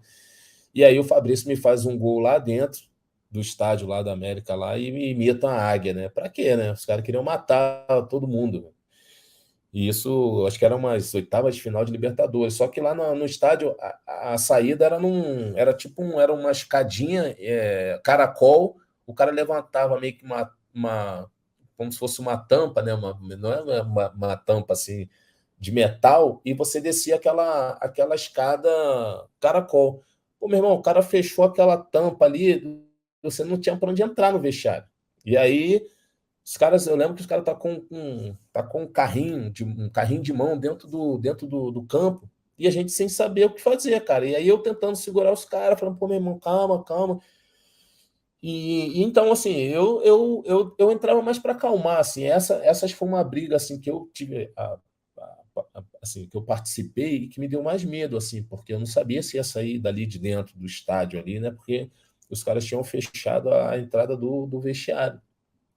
Eu lembro que o Silvio, o goleiro Silvão, o goleiro dá um pulo no buraco assim da escada caracol, que ninguém viu mais o Silvio. O Silvio largou um soco na cara do cara lá e se jogou dentro do vestiário. Mas eu nunca fui assim, jogador de criar polêmica, né? Eu tinha muito essa preocupação. Esses dias estava até comentando aqui que eu lembro que o Thiago Neves, por exemplo, deixou de ir para o Atlético porque ele vestindo a camisa do Cruzeiro, ele falou um monte para torcedor do Atlético, e aí depois teve a possibilidade de levar do Thiago ir para o Atlético, ele só não foi por isso. Quer dizer, então, assim, isso para mim era uma grande preocupação que eu tinha na minha carreira, de não criar confusão assim com a equipe adversária e tal. Tanto é que eu te falei, eu venho hoje aqui a Minas, o torcedor do Atlético me cumprimenta, eu vou a Porto Alegre, o torcedor do Inter me cumprimenta, Flamengo e Vasco, enfim. Eu não tenho. Eu sempre fui um cara muito, muito tranquilo em relação a isso. Depois da sua saída do Cruzeiro, você acertaria com o Atlético ou não? Difícil, cara. Muito difícil. Hoje, talvez vivendo assim, um outro momento da minha vida, hoje, como coordenador de uma categoria que está próximo ao profissional ali, talvez, mas assim, a gente sempre fica naquela coisa de poder ajudar o clube que você mais trabalhou, que você mais vestiu a camisa. Mas é difícil, cara, sair assim do Cruzeiro e vestir a camisa do Atlético. Eu não fiz isso com o Vasco, né? Porque eu saí do Flamengo, eu fui para o Cruzeiro, eu fui para a Inter de Milão, depois vim para o Vasco. Você sair de um clube para o outro, assim, rival, principalmente, é muito difícil. Qual foi o momento mais emocionante, mais importante da sua carreira? Sem dúvida, acho que foi o gol, né? Contra o Japão, né? Na Copa do Mundo, né? O terceiro gol, né? Eu estava muito bem na Alemanha, estava jogando muito bem vestindo a camisa do Hertha, Copa na Alemanha. E eu rezava muito, cara. Eu rezava demais. Assim, falei, cara, a gente tem que ganhar 2 jogos e o Parreira tem que botar o time reserva para jogar. Porque, porra, aí eu vou dar um chute na Copa do Mundo, pelo menos. Porque, pô, reserva do Roberto Carlos sabe lá quando tu vai jogar, né? Nunca. Pelo menos o cara tem que dar um descanso pro Roberto para poder jogar, né? Dar um chute na Copa, as pessoas me verem, pelo menos, né? E acho que foi perfeito, assim, porque o último jogo da primeira fase era o Japão. Eu entrei no jogo, eu fiz gol, pô, na Alemanha, país onde eu estava atuando, eu estava jogando, então para mim foi um momento mágico assim da minha carreira. E qual foi a sua maior frustração na carreira? Eu acho que também assim de não ter sido campeão mundial com a camisa da seleção brasileira. Diga-se de passagem, eu acho que a seleção brasileira esse ano, eu acho que a seleção depois da de 2002, de 2006 talvez, né? Depois da de 2006. Acho que é a seleção que tem a maior possibilidade de vencer o Hexa. A seleção está jogando bonito, né? Apesar da gente não ter jogado contra grandes seleções, né, europeias, mas acho que a seleção joga bonito. Tá dando gosto de ver o entrosamento dos meninos ali na frente, ali, a segurança ali dos mais experientes, como Marquinhos, Thiago Silva. E a seleção acho que tem a grande possibilidade de trazer o Hexa. Acho que para mim, acho que a grande frustração foi essa, assim, como atleta, de ter sonhado um dia conquistar um título mundial e não ter conseguido. Gilberto, camisa 6 ou camisa 10? Qual que você acha que foi o Gilberto do auge? Eu digo que no 6 eu consagrei muita gente, né? Acho que foi muito cruzamento na cabeça de atacante aí e tal. Os caras não me agradecem, não, mas acho que eu fiz muita coisa, assim, cruzando muito bem. Eu acho que eu tinha isso, era um ponto a meu favor, né? Tecnicamente, jogando nessa função, o cara tem que ser bom nos cruzamentos, eu acho que eu fui bom nisso. E como 10, eu acho que foi o meu crescimento, assim, porque eu comecei a fazer gol, comecei a aparecer mais, pisar um pouco mais na área.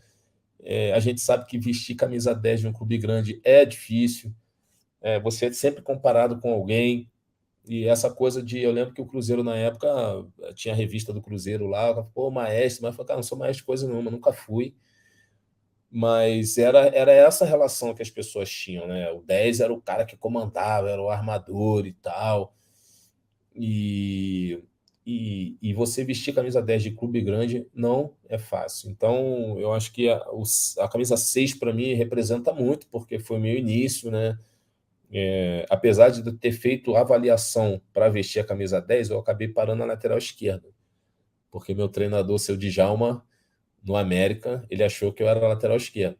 E depois só fui ser camisa 10 mesmo no Grêmio, em 2003 com o Tite, porque ele tinha perdido o Rodrigo Fábio e ele achava que eu podia suprir ali. E aí foi quando eu comecei a jogar de 10. Então, assim, mas eu acho que o Gilberto camisa 6, eu acho. E na seleção brasileira, quem que você acha que tem que ser o 6 e o 10? Não, 10 já tem, né? 10 já tem dono, né? Agora, 6, cara, eu acho que pelo que assim, eu gosto muito do Arana, né? O Alexandro dá uma segurança maior, mas acho que pelo nível de jogo que a seleção tem, e com a contusão do Arana, eu acho que o Alex Telles talvez seja esse jogador, né? Não sei, assim, como funciona na cabeça do Tite. Eu acho que ele vai acabar optando pelo Alexandro, mas na minha opinião, acho que o Alex Telles pode jogar ali tranquilamente, porque com o nível que a seleção tem hoje, esse jogador, acho que o jogo flui mais com o Alex Telles. E para finalizar, sim ou não, Brasil vence a Copa do Mundo? Ah, tu tá de brincadeira, né? Tu tá me taxando de mãe de Ná, né? Tu tá... que é brincadeira. Acabei de falar, cara, assim, a seleção, acho que hoje tem a maior possibilidade de título. Isso acho que é inegável. Acho que os meninos estão preparados, acho que eles já passaram por momentos difíceis, que foi a Copa de 2014, a Copa de 2018. Serviu de teste para o Tite, porque em 2014 não era ele, era o Felipão, e aí aquela coisa do 7-1, e os meninos sofreram. Em 2018 eles tentaram, e acho que eles foram surpreendidos pela Bélgica, e quando eles abriram o olho já não dava mais tempo, e aí eu acho que serviu de lição, e aí eu acho que esse ano os caras estão vacinados. Eu acho que é a seleção que melhor possibilidade tem de título. É óbvio que eu vou torcer para a seleção brasileira sempre. Eu sei a dificuldade que é de você trabalhar dentro de uma seleção brasileira com pouco tempo de treinamento, mas com nível dos jogadores com um alto nível. E eu acho que seria assim uma coroação até para o futebol brasileiro poder voltar a vencer uma Copa do Mundo seria importante para todos nós. E eu estou torcendo muito para que isso aconteça. Aí então, Pinga Fogo com o Gilberto. Gilberto, queria te agradecer muito mesmo pela sua participação aqui no quadro Por Onde Anda. Tenho certeza que o torcedor, não só do Cruzeiro, mas como da Seleção Brasileira, do Flamengo, tem muita história boa aí, né, nessa entrevista. Gilberto, muito obrigado mesmo. Não, eu que agradeço a oportunidade de poder estar falando um pouco da minha vida. Para quem ainda não me conhece, obviamente para quem já me conhece já sabe um pouco como eu sou, como eu me posiciono. E mais uma vez aqui, para terminar aqui, pedir um pouco da consciência também, né, no dia 30. Acho que vai ser importante demais para a gente a votação. Pedir para que, principalmente quem está podendo ver, né, que tem essa... Eu sei que aqui não tem cunho político, mas eu também não vou fazer aqui boca de urna, né, como os caras falam, né, ficar aqui. Mas acho que a gente tem que ter, sim, a consciência do voto e eu acho que vai ser importante, né? Nós, não só os mais velhos, mas os jovens precisam tomar consciência. Eu era um cara que não tinha essa consciência política, hoje tendo a consciência política, eu acho que a gente tem que fazer, sim, tem que exercer o nosso voto e ver o que é melhor para o nosso país. Eu, mais uma vez, agradeço a oportunidade e sempre que precisar, pode chamar, pode ligar, que eu vou estar aqui à disposição de vocês para bater o papo com vocês também. Obrigado mesmo. Bacana, Gilberto. Não tem problema falar, né? Até porque futebol, esporte e política estão sempre envolvidos. João, Pedro, muito obrigado aí pela participação. Pessoal, então esse foi o Por Onde Anda com o Gilberto. Se inscreva aí no canal do AI e acompanhe as repercussões tanto no portal do AI quanto no Super Esportes. Um abraço e até a próxima.